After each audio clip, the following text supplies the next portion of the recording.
watu ya DCP wameniambia nipiganie kiti cha urais na niko hapo. Lakini tungetaka tuambie Wakenya wasikuwe na wasiwasi. Sio kusema kusimama kwangu inaweza gawanya upinzani. Sisi tuko wengi sana. Tuko wengi sana.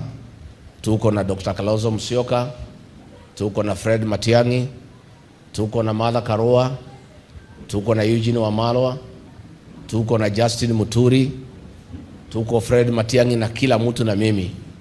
Hakikisho yangu ni kwamba zote tutaketi pamoja, tusikizane, tutoe kiongozi mmoja wa kupambana na William Ruto uchaguzi ujao. And I want to promise the people of Kenya that Rigathi Gachagua cannot be the dividing factor in the quest for one presidential candidate. Mimi nina matumaini na ninaomba wateue mimi. Naona nimetosha. Lakini kama haitawezekana, isemekane ni mwingine ndio tuweze kutoa huyu jamaa, mimi nitamuunga mkono.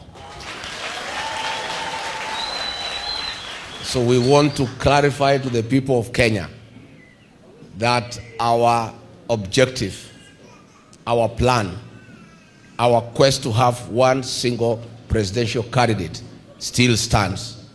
And the fact that we have declared individually does not undermine that commitment and that objective.